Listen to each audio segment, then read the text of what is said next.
Assalamualaikum warahmatullahi wabarakatuh. Selamat pagi Bapak Ibu peserta Diklat Kepemimpinan Administrator.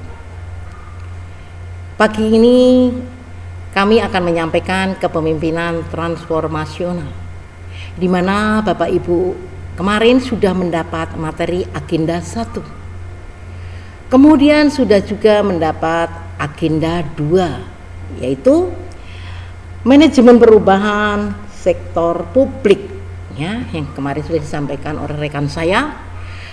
Kemudian Bapak Ibu yang saya hormatin, perkenalkanlah nama saya Windarti Rahayu Agustina, Widya Iswara Ahli Utama Badan Pengembangan Sumber Daya Manusia Provinsi Bengkulu. Di dalam agenda 2 itu ada beberapa materi. Yang pertama, manajemen perubahan sektor publik. Yang kedua, kepemimpinan transformasional. Ketiga, jejaring kerja. Keempat, komunikasi efektif. Di dalam kompetensi pelatihan kepemimpinan administrator,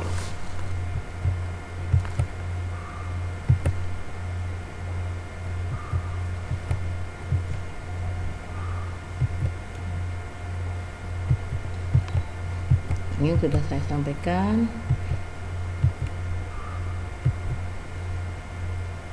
Iya, kompetensi pelatihan kepemimpinan administrator menurut peraturan LAN nomor 18 tahun 2019, ya, kompetensi kepemimpinan manajemen kinerja.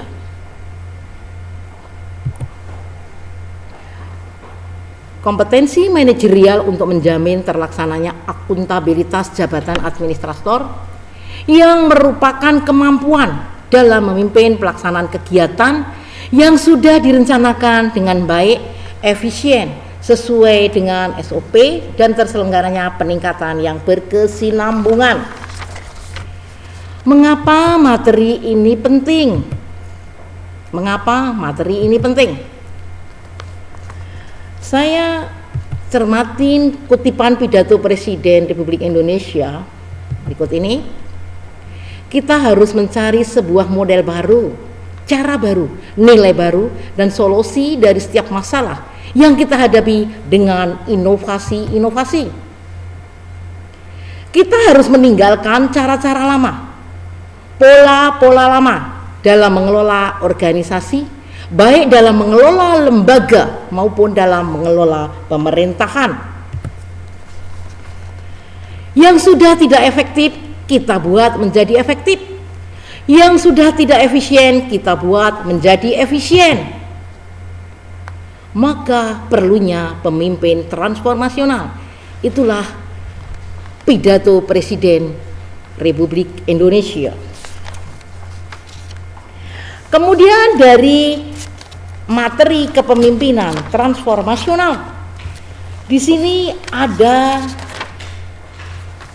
4 strategi. 4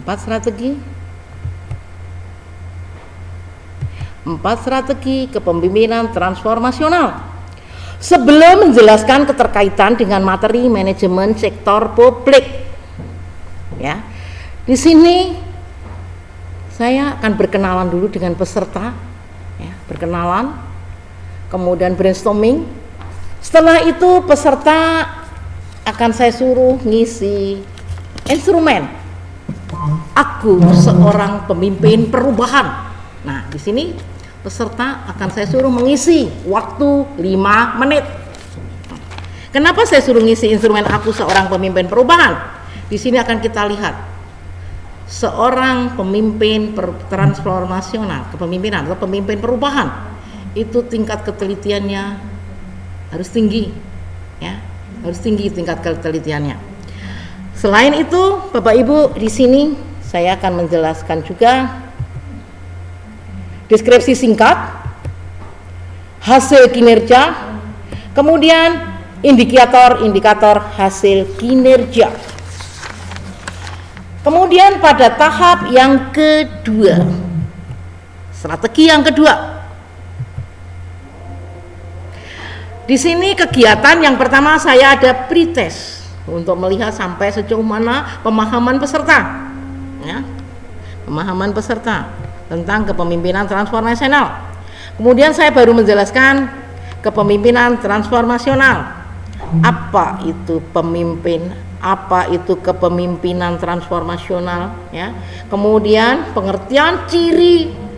Kemudian setelah itu juga saya akan memperlihatkan gambar-gambar tokoh, hingga peserta itu akan melihat gaya-gaya kepemimpinannya seperti apa. Kemudian saya akan memutarkan video atau filmnya, ya, sehingga peserta itu akan mendiskusikannya. Pada strategi yang ketiga, di sini akan menjelaskan konsep coaching dan mentoring, ya, di sini. Kemudian bagaimana perannya masing-masing, ya. Kemudian juga bagaimana teknik-tekniknya, ya, teknik-teknik coach dan mentoring di sini. Di sini saya akan memutarkan film menjadi mentor yang bagus bagaimana, ya. Kemudian menjadi coach yang bagus. Di sini peserta akan melihat dan mencatat kira-kira mana ciri-cirinya mentor dan coach yang bagus. Kemudian tahap yang keempat, strategi yang keempat. Strategi yang keempat,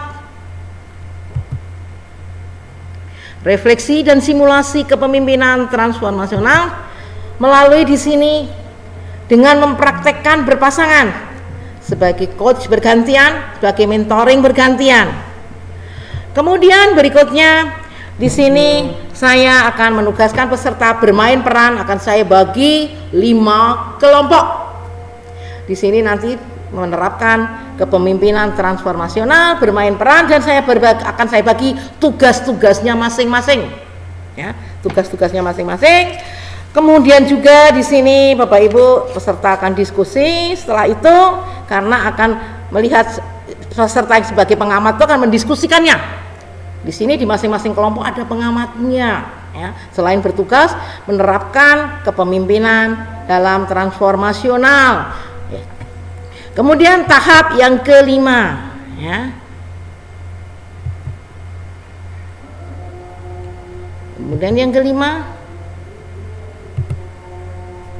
di sini saya akan melakukan dengan post test. Kemudian akan menyimpulkan hasil kegiatannya dari pagi sampai sore, ya. Jadi demikianlah penyampaian hasil strategi kepemimpinan transformasional. Saya akhiri akhir kata, wassalamualaikum warahmatullahi wabarakatuh.